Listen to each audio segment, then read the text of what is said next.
안녕하십니까, 하이퍼립입니다. 자, 이번 시간에는 의학전문대학원과 치의학전문대학원 전형 방법과 준비 방법에 대해서 설명을 좀 드리도록 하겠습니다. 자, 원서 접수 일정이 이제 얼마 남지 않았어요. 그렇죠? 7월 한 10일 정도 되어지면 원서 접수가 시작이 되어지기 때문에 지금쯤 아마 본인들이 지원할 대학이라든가 아니면 자기소개서 작성, 서류 준비 과정에 대해서 하나씩 준비를 하고 있을 거라고 생각이 되어집니다.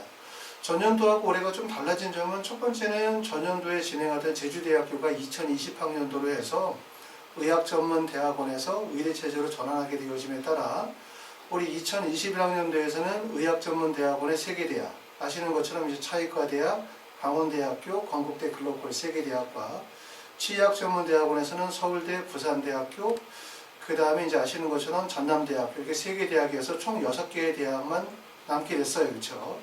작년도에 이제 학사 편입학이 이제 마감이 되어짐에 따라서 우리가 이제 의대나 치과대학으로 가시려고 하시는 분들의 입장에서 볼 때는 문이 좀 좁아진 거죠. 그렇죠?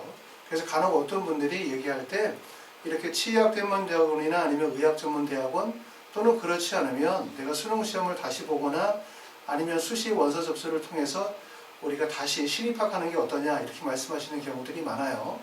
올해 이제 의대의 전체적인 수시 모집 인원이 2,977명으로 모집 인원이 상당히 많이 늘었습니다. 아시는 것처럼 강원대학교가 올해부터 의전원 체제이면서 의대에서 모집 인원이 49명을 뽑기 때문에 의대 모집 인원이 가장 많은 상황이긴 한데 현실적으로 여러분들이 이제 대학의 졸업을 목전에 두고 있는 상태에서 내가 다시 수능 시험을 봐가지고 의대를 간다라고 하는 거, 정시로 간다는 거 현실적으로 어려운 얘기고, 그렇다고 해서 우리가 수시 원서 지원을 통해서 수시에서는 학생부 교과나 학생부 종합 전형이 있는데, 그럼 학생부 교과 전형에서는 일부 대학에서 졸업연도에 제한이 있는 학교들이 있어요. 하지만 요즘에는 이제 규제가 많이 철폐가 되어지면서 학생부 종합 전형의 거의 모든 학교들이 졸업연도에 제한을 두고 있지 않다는 거죠. 그래서 가끔 전화 오시는 분들이 보면 내가 나이가 지금 막 29인데 또는 28인데 대학교를 졸업했는데 직장생활을 하다가 의대를 가려고 하는데, 또 내가 대학교 고등학교 때 내가 성적이 아주 우수했는데 수능시험 안 보고 의대 갈 수 있는 방법이 없냐, 치대 갈 수 있는 방법이 없냐, 이렇게 물어보시는 분들이 많아요. 참 안타까운 일이긴 한데 현실적으로 여러분이 다 아시는 것처럼 학력에 대한 인정 유효 기간은 보통 2년 정도 볼 수 있어요.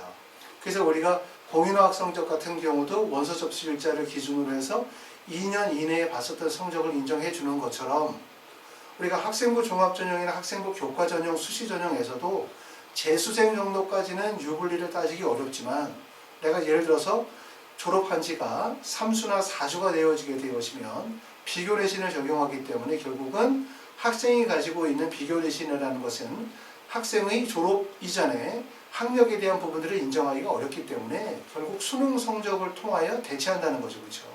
그렇기 때문에 졸업연도가 오래되시면 결국 수시전형의 원서 지원도 어렵다는 거예요. 그러니까 여러분들이 지금 대학교 3학년이거나 4학년의 현재의 시점이라면 내가 대학을 갈 수 있는 방법은 수시로 대학을 가거나 정시로 대학을 갈 수 있는 방법, 물론 자격 조건에서는 문제가 되지 않을 수 있지만 현실적으로 합격하기 매우 어렵다는 거고, 그렇기 때문에 우리가 의전원이나 치전원으로 대학을 가야 되는 상황이시거나 아니면 이 문 자체가 좁거나 아니면 대학교의 여러 가지 학사 성적이 좋지 않다고 판단이 되어지면 결국 수능 시험을 봐서 정시로 가는 방법이 가장 좋은 거죠. 그러니까 졸업연도가 오래되시면 대학에서 사실 그 고등학교 과정에서 학력을 인정하기가 어렵잖아요. 그렇죠? 그러면 가장 분명한 답은 현재의 시점에서 내가 가지고 있는 학업의 정도들을 객관적으로 입증해 보이는 방법밖에 없어요.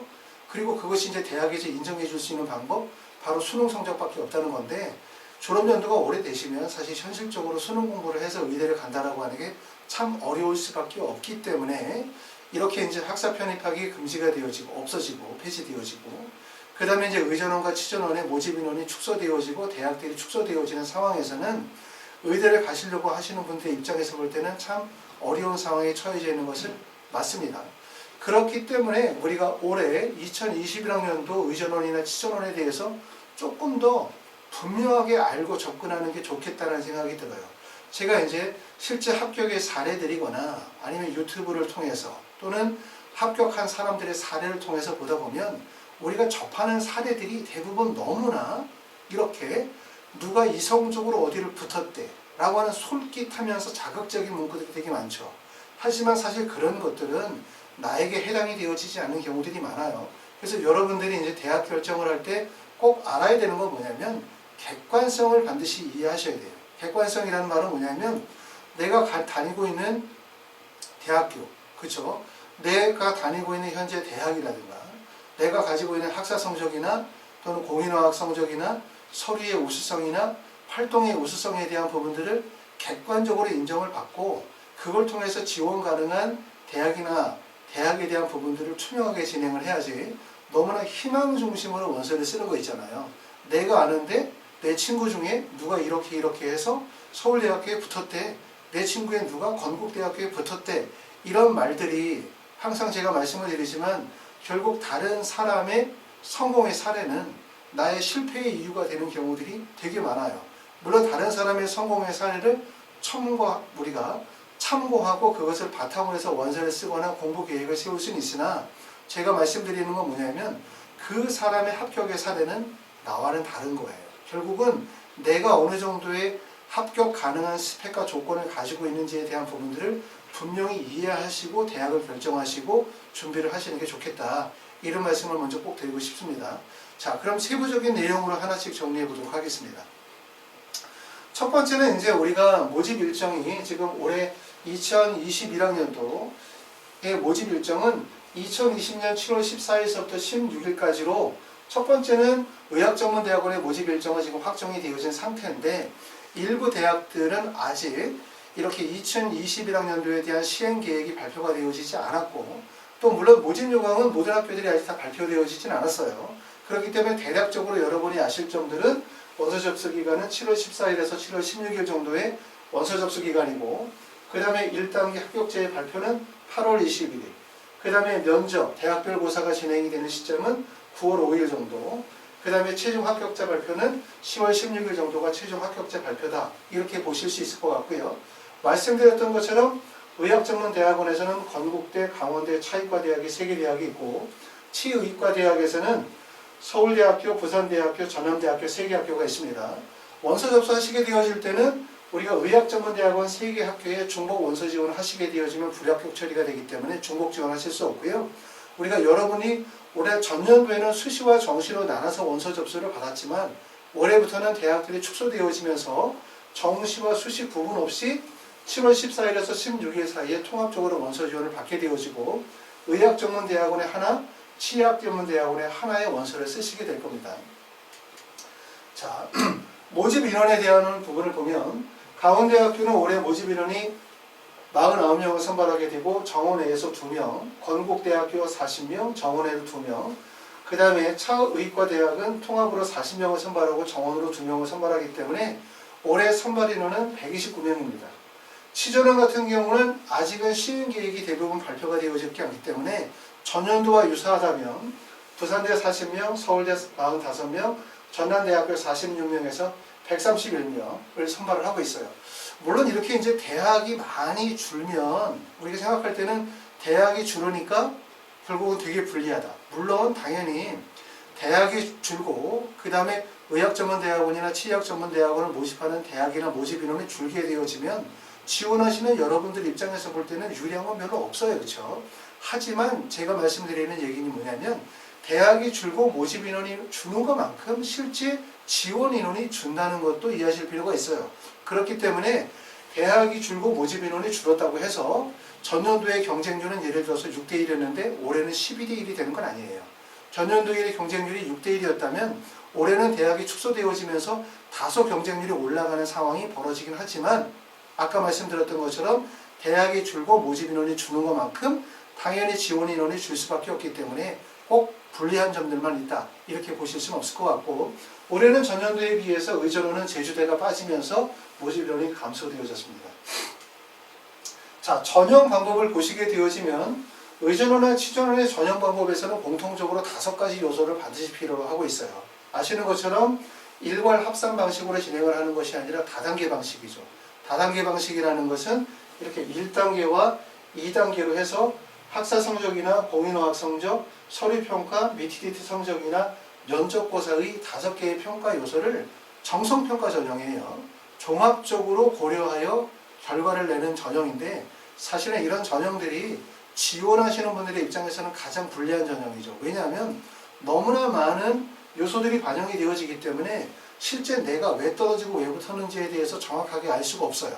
그렇죠. 물론 뭐 합격하신 분들의 입장에서 볼 때는 왜 붙었는지를 알아낼 이유가 없죠. 붙었으니까 기분 좋으니까.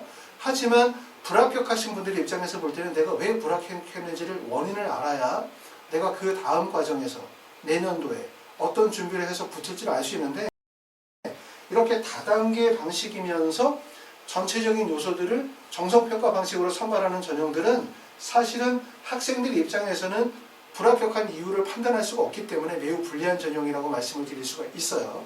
자, 그래서 학사 성적은 대부분 대학들마다 이렇게 이제 GPA 성적의 기준이 다르고 더군다나 이제 해외에서 지원하시는 분들은 또 국내와 체제가 다르기 때문에 각 대학들마다 대학별 환산 점수를 반영해서 적용을 시키게 되죠. 특히 이제 올해 입시에서 의전원이나 치전원의 입시에서 특히 신경 쓰이시는 분들은 뭐냐면 해외 대학을 졸업하고 국내 대학으로 들어오시는 분들이 많으세요.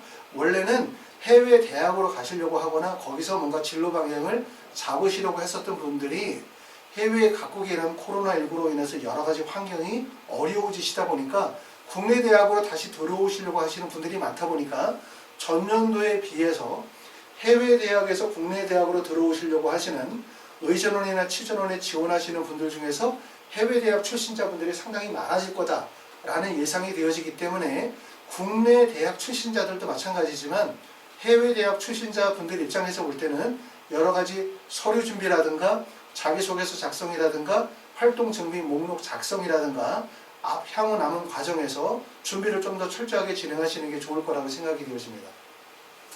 공인어학 성적 같은 경우는 토익 성적이나 토플 성적이나 탭스와 같은 성적들이 대학별 조건 기준표에 따라서 다르게 적용이 되어지고요. 소리평가라고 하면 일반적으로 이제 자기소개서나 봉사나 또는 각종 활동 내역이라든가 수상 경력 등 내용들이 반영이 되어집니다. 미트리트 성적은 자연계, 자연과학원이 50%, 자연과학 2가 50%로 반영이 되어지고 면접은 대부분 인성면접 플러스 지성면접을 반영을 하게 되어지는데 면접은 물론 1단계를 통과하고 난 다음에 면접을 진행하기 때문에 면접 비율이 결코 적다고는 할 수가 없어요. 사실 면접 비중이 10%냐, 면접 비중이 50%냐 관계없죠. 그러니까 몇 퍼센트냐와 관계없이 면접은 어차피 실제 내가 다니게 되어질 대학의 교수님들을 또는 입학사정관들을 대상으로 해서 얼굴을 마주보고 진행하는 면접이기 때문에 면접은 비율과 관계없이 매우 중요하다고 말씀드릴 수 있고 두 번째는 면접의 비율이 중요한 것이 아니라 실질 반영 비율이 되게 중요한 거죠. 그렇죠? 어떻게 면접을 진행하느냐 이런 점들이 중요하기 때문에 면접은 매우 중요하다고 말씀을 드릴 수 있는데 다른 한편에서는 뭐냐면 의전원이나 치전원에서 진행하는 2단계 평가 방식이 대부분 1단계 성적이 반영이 되고 난 다음에 면접만 100% 반영이 되는 전형들이 아니에요. 지금 보시는 것처럼 차이과대학 같은 경우도 2단계에서 1단계 성적이 55점 들어가고 난 다음에 면접만 2단계에서 평가 요소로 활용이 되는 것이 아니라 미티스 성적이 25점에 면접이 20점. 강원대학교도 의학 인적성 고사가 50%인 미티스 성적이 40점.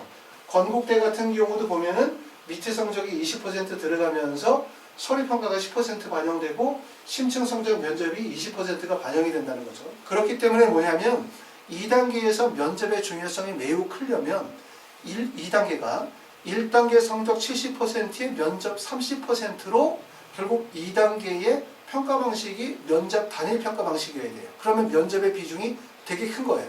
그런데 지금 여기서 본 것처럼 2단계에서 거의 모든 학교들이 미티디트 성적이 2단계 성적에서 반영이 되어지고 미티디트 성적을 아시는 것처럼 정량평가 성적이기 때문에 수치화되어져 있기 때문에 쉽게 말하면 최저 점수와 최고 점수의 점수 간격이 매우 크다는 거죠. 거기에 반해서 면접 같은 경우는 최저 점수와 최고 점수의 점수 편차폭이 적고 그렇기 때문에 결국은 면접의 중요성보다 2단계에서는 결국 미티디티의 성적이 제일 중요하다 이렇게 말씀을 드릴 수 있어요. 그러므로 인성면접 및 지성면접이라 하면 원래 지성면접은 면접을 통해서 생명과학이나 화학과 관련된 직접적인 학생의 지식을 물어보기 때문에 합격생들 사이에서의 점수 편차가 크게 벌어질 수 있는 그런 요소를 가지고 있지만 아까 말씀드렸던 것처럼 모든 대학의 2단계가 면접으로만 평가가 이루어지는 것이 아니라 결국은 미티디트 성적이라고 하는 정성평가가 아니라 정량평가가 반영이 되어지기 때문에 면접의 비중은 적게 되어진다는 거예요. 그러니까 결국은 여러분들이 원서를 쓰시는 분들의 가장 중점 둬야 되는 건 첫 번째는 1단계 통과 요소예요. 어떻게 1단계를 통과할 것인가? 그 다음에 두 번째 최종 합격은 무엇인가? 최종 합격을 결정짓는 건 결국은 미티디트 성적이에요. 1단계를 통과하고 나면. 그런데 1단계를 통과한다는 것은 아시는 것처럼 물론 우리가 원서를 지원한 학생들 사이에서 1단계를 통과한다는 건 상당히 어려워요. 하지만 1단계를 통과하는 게 어려울까? 최종 합격하는 게 어려울까? 라고 생각해보면 당연히 최종 합격이 어렵죠. 1단계의 원서 지원에 7대1이라 하더라도 그 7대1 안에서는 허수 지원이 많이 존재하거든요. 허수 지원이라 하면 뭐냐면 학생들이 지원을 하긴 했지만 실제 합격권까지는 점수 차이가 많이 벌어지는 학생들. 그렇죠? 그렇기 때문에 만약에 7대1의 경쟁률이라 하더라도 1단계를 3배수를 통과한다라고 하면 사실상 허수를 빼고 나면 7명 중에 실제 경쟁할 수 있는 사람들은 대부분 4명 정도라고 볼 수 있기 때문에 4명 중에서 3명 안에 드는 게 1단계 통과거든요. 그렇기 때문에 1단계 통과는 어느 정도의 학업적인 능력과 어느 정도의 활동적인 역량과 어느 정도의 우수성이 인정이 되어지면 또 내가 지원한 대학의 설정 자체가 너무나 높게 설정이 되어지지만 않다면 그러면 1단계를 통과할 가능성이 매우 높아요. 그러면 사실상 최종적인 거는 2단계에서 결론이 난다고 볼 수 있고 2단계에서의 그렇기 때문에 미티디트 성적의 의미는 상당히 크다라고 말씀드릴 수 있어요. 물론 2단계를 통과한 학생들의 성적들 중에서 미티디트 성적이 어느 정도 일정 정도의 우수성이 인정이 되어지는 학생들이 지원할 가능성이 높고 그렇게 되어진다면 결국 기타 요소들, 면접이라든가 아니면 자기소개서와 같은 서류평가의 요소들이 또 결정적인 요소를 할 가능성이 높지만 어찌됐든 2단계에서는 면접보다 반영 비율이 큰 것은 미티디트 성적의 반영 비율이 매우 크다. 이렇게 말씀을 드릴 수 있는데 이렇게 대학이 의전원의 세계대학, 치전원의 세계대학이 있지만 이 모든 대학이 모든 학생들에게 적합한 대학은 아니라는 걸 아셔야 돼요. 그렇죠? 아시는 것처럼 이 대학에서 모집 요강을 보시는 것처럼 대학에서 어느 부분에 중점을 두고 학생을 뽑느냐에 따라서 내가 다니고 있는 지금 현재 대학교 또는 출신 고등학교의 여러 가지 프로파일이라든가 그 서류평가의 우수성 이런 부분에서 강점이 있을 수 있거든요. 그렇기 때문에 대학이 지금 보시는 것처럼 의학전문대학원에서 건국대, 차이과대학교, 강원대학교 3개 대학이 있다면 과연 내가 가지고 있는 여러 가지 지표가 있겠죠. 서류의 우수성, 그 다음에 공인어학 성적, 그 다음에 학사 성적이나 아니면 내가 가지고 있는 미티디트 성적이나 면접 등등의 5가지 평가 요소를 바탕으로 해서 내가 지원하기에 타당한 대학이 무엇인지 한번 꼭 생각해 보셔야 될 것 같아요. 자, 그러면 봅시다. 자, 1단계에서 우리가 주로 반영하는 요소들이 공인 영어 성적, GPA 성적, 서류평가예요. 2단계에서는 1단계 성적, 그 다음에 면접이나 미티디트 성적이나 서류평가인데 지금 보시는 것처럼 영어 성적은 건국대학교가 영어 반영 비율이 40%, 차이과대학이 30%, 강원대 30%이기 때문에 영어 반영 비율은 건국대학교가 제일 높습니다. 영어 반영 비율이 크면 누가 유리할까? 라고 생각하면 첫 번째는 영어 반영이 크다는 얘기는 결국은 영어 성적이 우수한 학생들, 대표적으로 이제 국내의 대학을 다니고 있는 학생들 중에서 영어 성적이 우수한 학생들이거나 특히 이제 외국 대학을 졸업하고 국내 대학을 들어오시는 분들에게 유리한 전형이라고 할 수 있어요. 그렇죠?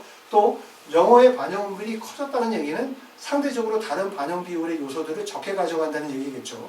자, 그러면 GPA 성적이 반영 비율이 높은 학교는 강원대학교가 GPA 60%, 건국대학교가 60%죠.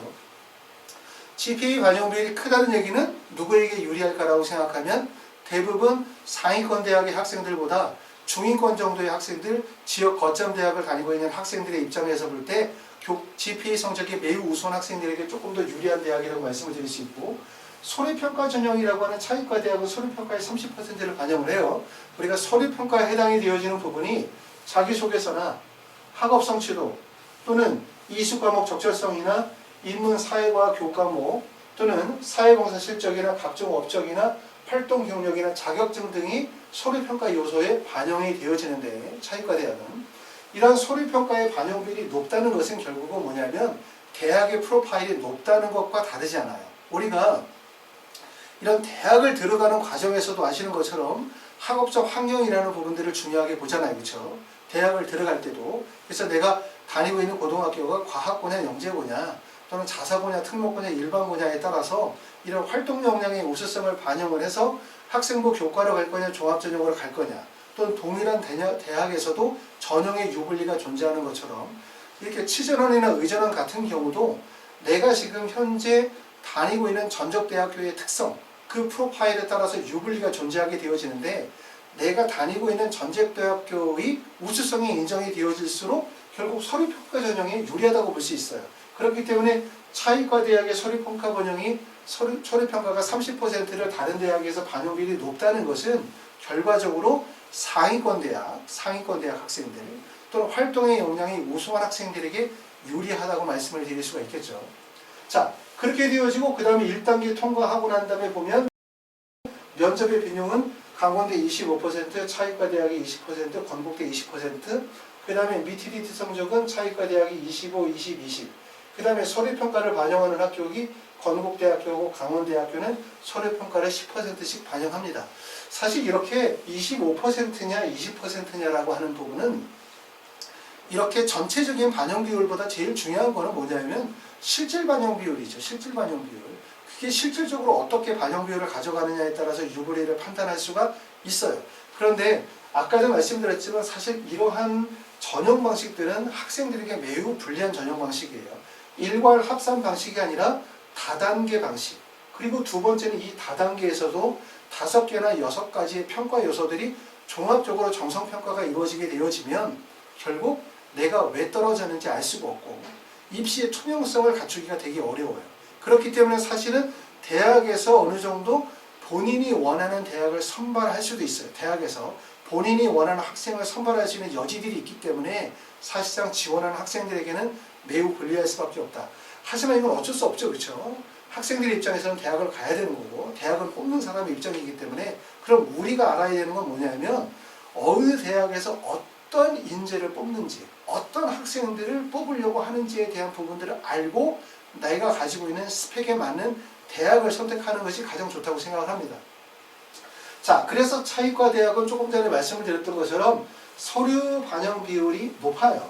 그래서 이 차이과 대학은 서류평가 반영 비율이 높은 거고 이 서류평가 안에서는 자기소개서, 학업 성취도 또는 뭐 사회봉사, 각종 업적 활동 이렇게 얘기하면 활동 역량이 우수한 학생을 선발하는 이야기지만 이 얘기는 결과적으로 어떤 의미를 담고 있냐 하면 해외 대학이나 국내 대학들 중에서 대학이 어떤 수준이 높은 일반적인 대학의 평가가 높은 학생들을 더 우선시한다는 것을 이해하실 필요가 있어요.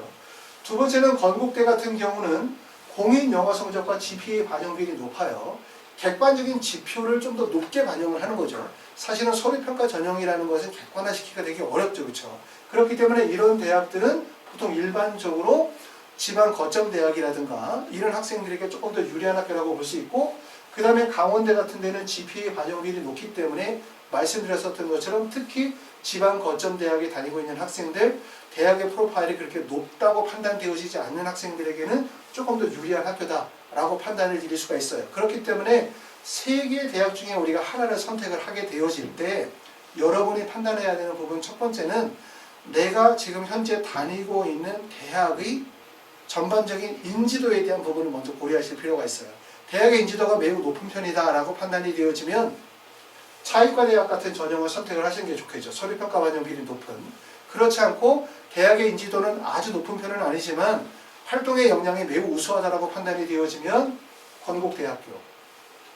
나는 대학의 인지도보다 활동의 역량들보다 내가 가지고 있는 강점은 GPA 성적이 매우 우수하다라고 생각되어지면 강원대학교의 원서 지원이 조금 더 적절하다고 판단이 되어질 수 있어요. 자, 그러면 실제 대학들이 대학의 유형에 따라서 어떻게 선발을 하고 있는지에 대한 결과를 한번 보도록 합시다. 자, 지금 보시면 건국대학교 공인어학 성적을 먼저 봅니다. 공인어학 성적을 보는데 조금 전에 말씀드렸었던 것처럼 지금 공인어학 성적을 보게 되어지면 건국대학교 공인어학 성적이 40%고 차이과대학이 30%, 강원대학교가 30%를 반영을 해요. 근데 이 반영 비율이 40%, 30%, 30% 이런 전체적인 반영의 비율보다 조금 전에 말씀드렸었던 것보다 중요한 거는 실질 반영 비율이 어떻게 되느냐. 이 점이 제일 중요하겠죠. 그 점을 보기 위해서 건국대학교와 차이과대학의 공인어학 성적의 실제 반영 기준표를 한번 봤습니다. 자, 먼저 보시면 건국대학교는 토익 성적을 반영하지 않아요.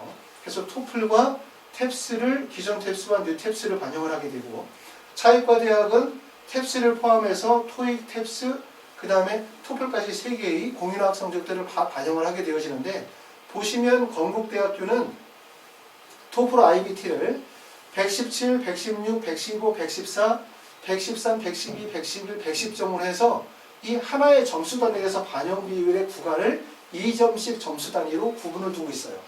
차이과대학은 보시면 토플 IBT 120점 만점에서부터 시작해서 지금 보시는 것처럼 여기까지 117점까지를 하나의 구간으로 보고 30점으로 구간을 주고 있고요. 그 다음에 117점에서 111점으로 구간이 바뀌게 되어질 때 감점이 이루어지고 있죠. 그렇죠? 근데 감점의 폭이 크지 않아요. 그렇기 때문에 차이과대학은 결국은 공인어학 성적의 비율이 30%라 하더라도 공인어학 성적의 결정력은 크지 않다. 하지만 건국대 같은 경우는 지금 공인어학 성적의 반영 비율이 매우 높다고 할 수 있어요. 왜냐하면 토플 IBT 117점이 반영 점수 20점이라고 했었을 때 만약에 IBT 110점이 되어지게 되면 점수가 18.2점이기 때문에 점수 차이가 크게 벌어지는 거고, 특히 여기서 보실 때 112점까지는 반영 점수의 점수 구간이 0.2점씩 점수가 차이가 벌어지는데, 여기서 111점으로 떨어지게 되면 그때부터 0.4점씩 점수 구간이 바뀌기 때문에 기본적으로 토플 점수는 111점 정도가 베이직이라고 볼 수가 있어요. 여기서 말씀을 드렸었던 것처럼 각 대학의 반영 비율을 볼 때 전체적인 반영 비율보다 실질 반영 비율을 어떻게 적용을 시키느냐에 따라서 유불리를 판단할 수 있고, 조금 전에 말씀드렸었던 것처럼 모든 대학이 다단계 전형을 진행을 하고, 그리고 그 안에서 5개의 평가 요소를 두고 있단 말이에요. 공인어학 성적이나 학사 성적이나 또는 소리평가, 그 다음에 면접, 미티디트 성적, 이런 5가지의 평가 요소를 반영하는데, 그 안에서도 내가 지금 현재 다니고 있는 대학의 전체적인 프로파일이나 아니면 활동의 우수성이나 GPA 성적이나 공인어학 성적의 우수성에 따라서 유불리한 대학이 있다는 점들이기 때문에 이런 점들을 판단하셔서 대학 결정을 하시면 좋을 것 같고요. 내가 만약에 공인어학 성적의 우수성이 인정이 되어진다면 건국대학교를 지원하시면 되고, 공인어학 성적이 그렇게 높은 편이 아니다 라고 생각이 되어지면 차이과대학의 원서 지원이 좀 더 유리하다는 것을 이 표를 통해서 이해하실 수가 있어요.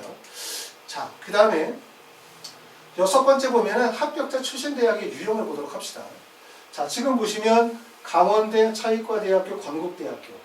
제가 조금 전에 말씀을 드렸었던 것처럼 우리가 의전원이나 치전원은 다단계 전형을 진행하고 있고 5개의 평가 요소를 통해서 정성 평가 전형을 학생을 선발하게 되어지는데, 그 평가 요소에서 대학들마다 어느 평가 요소에 좀 더 중점을 두고 학생을 뽑느냐에 따라서 결국 내가 다니고 있는 대학교가 서울대나 카이스트 포항공대냐, 연고대냐, 서울 상위권 대학이냐, 지방 거점 대학이냐, 외국 대학 출신자냐에 따라서 유불리 또는 대학에서 조금 더 학생들의 선발 비율이 높다는 걸 이해하실 수가 있어요.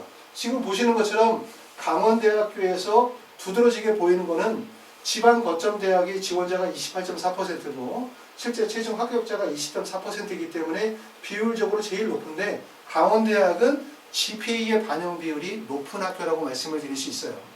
자, 차이과대학은 소리평가의 반영 비율이 높다고 말씀을 드렸고, 지금 선발되어진 기준을 보면 외국 대학 출신자가 15.4% 지원을 했고 최종 합격자가 40%이기 때문에 외국 대학 출신자들에게 매우 유리한 전형이다 라고 말씀을 드리는데, 아마도 이게 전년도에는 미티디트 성적이 반영이 되어지지 않았기 때문에 외국 대학 출신자들이 많이 몰렸고, 올해부터는 미티디트 성적이 반영이 되어지기 때문에 이런 부분들은 다소 완화되어질 거라고 보여지고요.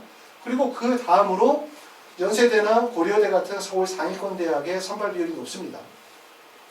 건국대는 아까 말씀드렸었던 것처럼 이 학교에서 주로 몰리는 쪽은 연세대나 고려대 학생들이 24.2%가 지원하여 38.7% 정도 합격을 했고요. 그 다음에 외국 대학 출신자들도 23.1% 정도 반영 비율을 차지하고 있기 때문에 보통 연세대나 고려대 학생들이나 외국 대학 학생들에게 좀 더 유리하다고 볼 수 있어요. 그렇기 때문에 이게 전체는 다 아니죠. 그렇죠? 여기 나와 있는 것처럼 서울 상위권 대학에 가장 많이 선발되어진 학교를 지금 보니까 만약에 차이과 대학에서 가장 많이 뽑는다고 해서 꼭 내가 서울 상위권 대학이니까 이 대학에 원서를 쓰면 붙을 확률이 높다 이렇게만 보실 수는 없어요. 하지만 이걸 참고표로 이해하실 필요가 있고, 그리고 꼭 하나 이해하실 점은 뭐냐면, 자, 예를 들어서 강원대학교가 올해 의학전문대학원으로 선발하는 인원이 49명이면 그 49명을 연세대나 고려대학교에서 49명을 다 선발하지 않는다는 거예요. 결국은 뭐냐면 49명의 선발 인원 안에 이렇게 대학의 유형으로 해서 선발 인원이 세분화되어져 있진 않지만 그 49명 안에서 선발하게 되어질 때는 대학의 유형이라든가 출신 지역에 대한 부분들을 어느 정도 배분해서 선발한다는 거죠. 그렇기 때문에 어찌 보면 이 5개의 군 자체가 경쟁 구간이라고 볼 수 있어요. 경쟁 구간. 그래서 여러분이 원서를 쓰시게 되어질 때 가장 커다란 어려운 건 뭐냐면 동일 대학 또는 동일 대학의 유형 학생들끼리의 경쟁이 가장 큰 경쟁이라는 걸 꼭 알아주실 필요가 있겠죠. 그러니까 이렇게 구분 지은 것처럼 연세대나 고려대라고 하면 연세대나 고려대의 학생이 외국 대학 출신자나 지방 거점 대학이나 기타 지원자와 경쟁을 직접적으로 한다기보다는 연세대나 고려대 학생들끼리의 경쟁이 크다고 이해하셔야 돼요. 왜냐하면 대학에서 학생을 선발하게 되어질 때 예를 들어서 연세대나 고려대의 최종 합격자의 비율이 전년도에 강원대가 10%였다면 예를 들어서 그쪽의 학생들이 아무리 우수하다 하더라도 비율이 50%가 되지는 않아요. 이 비율 자체가 10에서 15% 내에서 선발하게 되어지면 결국 49명 중에서 선발할 수 있는 학생들의 비율이 어느 정도는 정해져 있다고도 말할 수가 있어요. 물론 이거를 대학에 전화해서 이런 얘기를 들었는데 강원대학교 내가 예를 들어서 대학을 이런 대학을 다니고 있는데 대학별로 모집 인원이 어느 정도 확정되어져 있다라고 하는데 사실입니까? 이렇게 물어보면 당연히 사실이 아니죠. 하지만 여러분이 다 아시는 것처럼 입시에서 대학이 학생들을 선발하게 되어질 때는 특정 지역이나 특정 대학의 학생들을 몰아서 선발하진 않아요. 왜냐하면 그거는 취지에도 맞지 않을 뿐만 아니라 그래서 다양한 학생들을 또는 다양한 지역의 학생들을 고르게 선발하는 걸 목적으로 삼기 때문에 내가 예를 들어서 출신 대학이 그렇게 높은 편이 아니다 라고 해서 서울대나 연고대 상위권 대학이 아니라고 해서 의전원에 시전원에 무조건 분리하는 것은 아니라고 이해하셔야 돼요. 왜? 특정 지역에서 절대로 몰아서 뽑지 않기 때문에 내가 설령 예를 들어서 대학의 프로파일이 아주 우수한 편이 못 된다 하더라도 GPA 성적이나 미티디 성적이나 면접에서의 우수성이 입증이 되어진다면 충분히 합격할 수 있어요. 아셨죠? 그렇기 때문에 좀 더 자신감을 가지고 잘 준비했으면 좋겠다는 얘기를 드리고, 그리고 제가 또 하나 말씀을 아까도 말씀드렸지만 드리면 우리가 일반적으로 미티디트를 가르치는 학원이거나 아니면 자소서를 쓰는 학원이거나 컨설팅을 하는 학원이거나 이러면 대부분 다 뭐라고 얘기하면 될 수 있어. 한번 해봐. 누구도 붙었는데 너보다 더 낮은 성적인데 충분히 할 수 있어. 이렇게 맹목적으로 하면 된다라고 하는 가능성을 심어주는 경우들이 많아요. 근데 사실 그렇게 보고 따라가다 보면 실패할 확률이 매우 높다는 거죠. 그래서 아까 제가 말씀드렸던 것처럼 현실적으로 우리가 가지고 있는 여러 가지 장벽과 장애들이 있긴 하지만 그렇다고 해서 실제 대학에서 학생들을 선발하게 될 때 특정 대학의 학생들을 몰아서 선발하는 건 아니기 때문에 내가 예를 들어서 가지고 있는 단점들이 단지 대학의 우수성의 단점이라고 판단이 되어진다면 기타 다른 요소들의 강점을 통해서 충분히 합격할 여지가 있다. 그러니까 열심히 해봐라 라고 말씀을 드리지만 그렇다고 해서 너무 이것을 대학에 원서 지원을 하게 될 때 본인이 가지고 있는 스펙이나 가능성들을 고려하지 않고 맹목적으로 가고 싶은 대학에 포인트를 두고 원서 지원하시게 되어지면 실패할 가능성이 높기 때문에 객관적 분석을 반드시 하실 필요가 있다는 말씀을 꼭 드립니다. 자, 다음으로 자기소개서 작성에 대해서 설명을 드리겠습니다. 보통 치전원이나 의전원의 원서를 쓰는 학생들이 가장 어려워하는 것 중에 하나가 자소서 작성하는 게 제일 어려워요. 그렇죠? 그리고 또 하나 어려워하는 게 활동 증빙 목록이나 경력 사항들을 작성하기가 제일 어렵죠. 왜 그러냐 하면 특히 의전원의 취지나 취전원의 취지가 바로 이거죠. 이공계들 타 전공을 이수했지만 의사가 되고 싶은 학생들 또는 다양한 학문적 배경과 사회적 경험을 가진 의사들을 양성하는 게 바로 의전원이나 취전원의 근본적인 목적인데, 이러다 보니까 첫 번째는 경력 사항이 별로 없어요. 특히 국내 대학을 졸업하시는 학생들의 입장에서 볼 때는 내가 경력 사항이라서 뭔가 넣을 만한 실험이라든가 논문이라든가 또는 자격증이라든가 수상과 관련이 되어진 경력 사항을 입력할 부분들이 없다 보니까 막상 원서를 쓰게 되어질 때 경력 사항이나 활동 증빙 목록을 작성하려고 하면 쓸 게 없죠. 그렇죠? 그게 쓸 게 없으면 당연히 뭐가 할 게 없냐면 자소서를 쓸 거리가 없는 거예요. 그걸 가장 고민하시는 분들이 많고, 두 번째는 뭐냐면 자소서를 쓸 때 가장 어려운 게 뭐냐면 전공 적합성을 내세우는 거예요. 내가 예를 들어서 왜 의전원에 지원하게 되어졌는지. 자, 여기 나와 있는 것처럼 하나의 자소서의 예인데 2번 문항처럼 우리 대학원이 지원자를 선발해야 되는 이유를 기술하시오 라고 얘기하면 이 부분에서 뭘 강조해야 돼? 내가 선발되어야 되는 이유, 다시 말해서 나의 우수성, 내 전공 적합성, 의전원의 적합성에 대한 부분들을 강조해야 되는데 대부분의 학생들이 이렇게 물어볼까 걱정되는 거예요. 야, 그러면 너는 왜 대학 들어올 때 의대로 안 들어왔냐? 이렇게 물어볼까 궁금한 거예요. 그러다 보니까 학생들이 자꾸 이런 얘기를 쓴단 말이에요. 자소서를 보다 보면 저는 고등학교 때까지 의대를 꿈꾸고 열심히 공부했었는데 수능 시험을 못 봐서 어쩔 수 없이 저는 생명공학과로 왔다든가, 또는 엉뚱한 소리를 하는 경우도 있어요. 저는 의대를 가기 위해서 의대 가기 전에 제일 먼저 공부해야 되는 게 의학과 관련이 되어진 의공학, 기계공학을 공부하는 게 먼저라고 생각해서 저는 기계공학과에 왔다.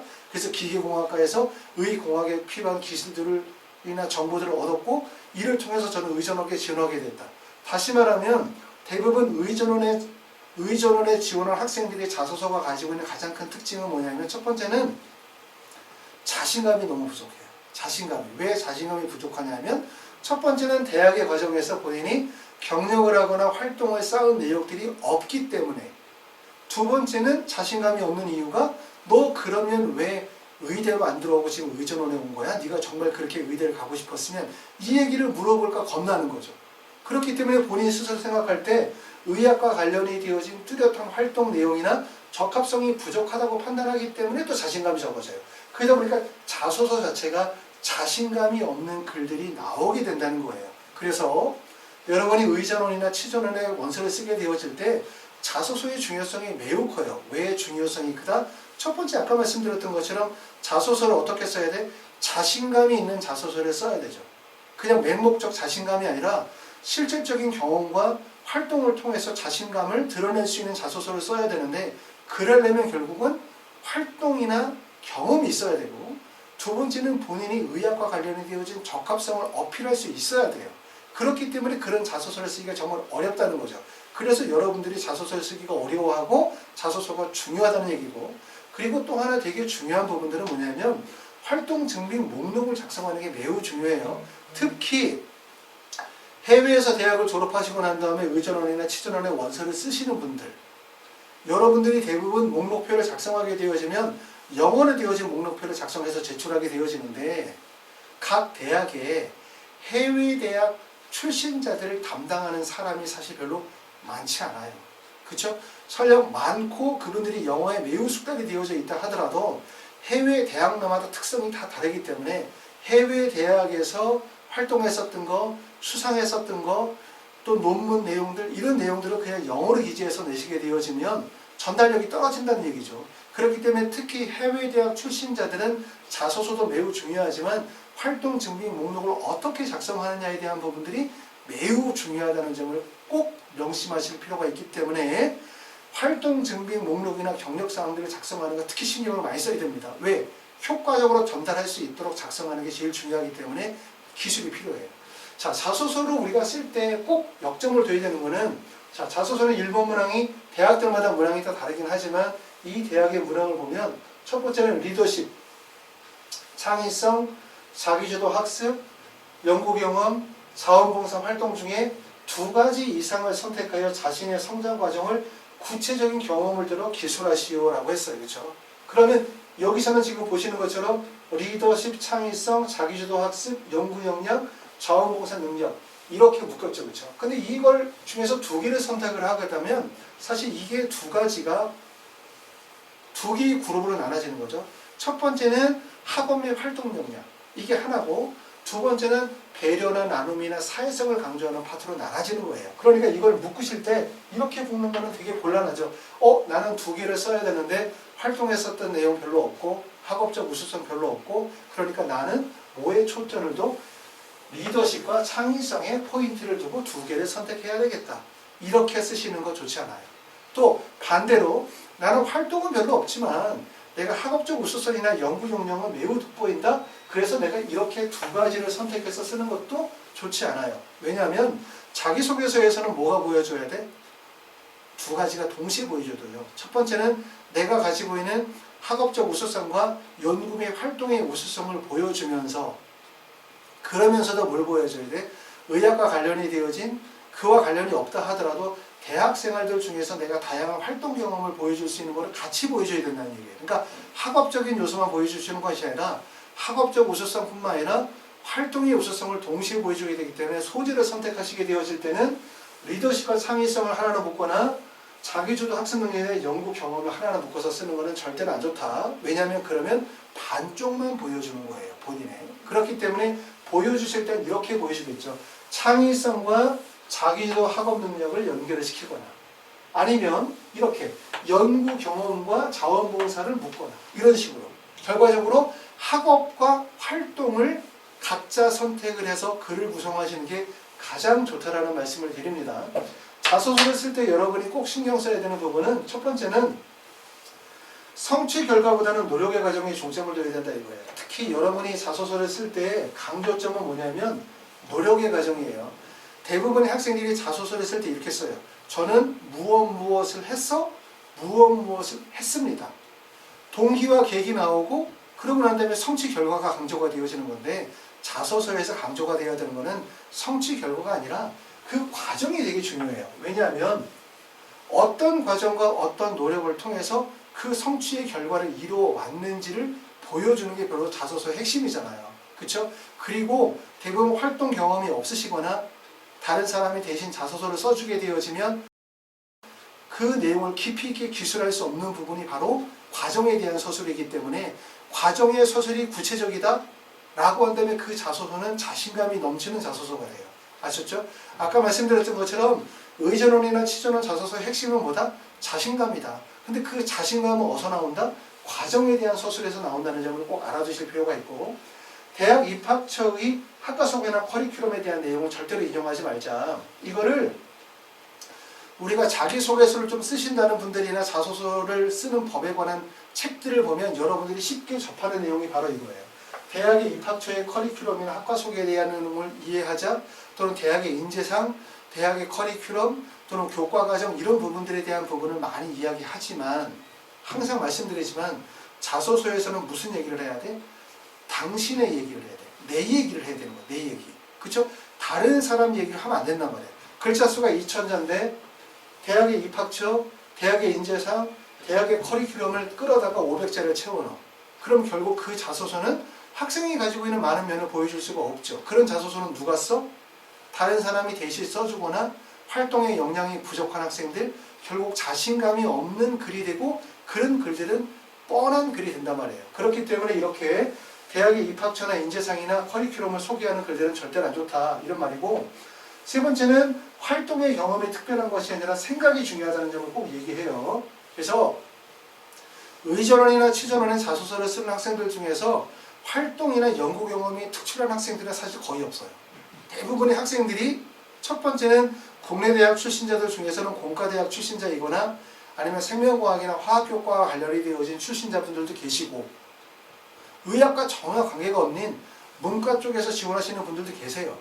그렇죠? 하지만 물론 제일 중요한 거는 의대를 선발하게 되어질 때는 직접적으로 의학과 관련이 되어진 생명과학이나 화학이거나 아니면 공학 계열 쪽에 지원하시는 분들이 좀 더 유리하겠죠.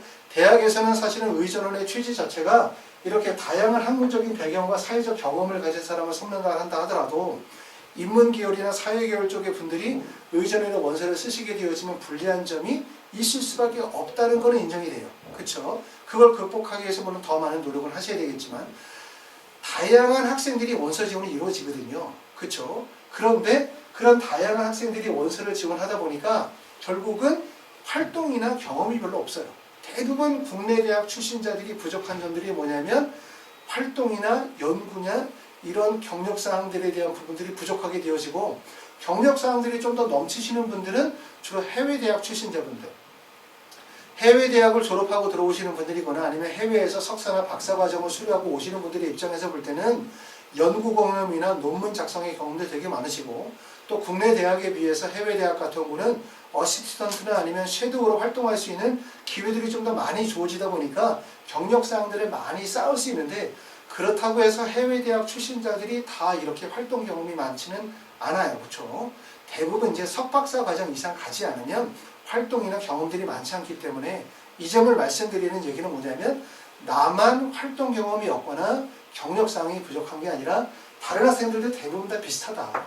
그렇기 때문에 중요한 거는 다양한 활동 경험을 내세우는 것보다 작은 활동이라 하더라도 그 안에서 자신만의 생각들을 잘 드러낼 수 있도록 쓰는 게 중요하다. 이런 점도 말씀을 드리고요. 그 다음에 5번째는 이래서 한 줄만 뻔한 자소서는 쓰지 말자. 자소서에서 제일 중요한 거는 뭐다? 자신감을 고치시키는 게 매우 중요하다. 이 점을 꼭 말씀을 드렸습니다. 의전원이나 치조는 자소서의 핵심은 바로 뭐다? 자신감이에요. 왜 자신감이냐? 자신감이 없기 때문에. 왜 없어요? 대부분 대학을 졸업하고 의전원, 치전원의 원서를 쓰는 학생들이 대학 과정에서 충분한 경력사항들을 갖추기가 되게 어렵거든요. 봉사라든가 수상이라든가 실험이라든가 논문과 같은 활동들이 진행이 되기 어렵다 보니까 충분한 활동의 경력들이 많지 않고 또 그리고 내가 의전원의 원서를 쓴 학생들이 직접적으로 의학과 관련이 되어진 활동이 적다 보니까 결국은 자신감이 떨어질 수밖에 없어요. 그렇기 때문에 의대나 치전원의 자소서의 핵심은 자신감이 있는 자소서를 쓰는 게 가장 중요하다.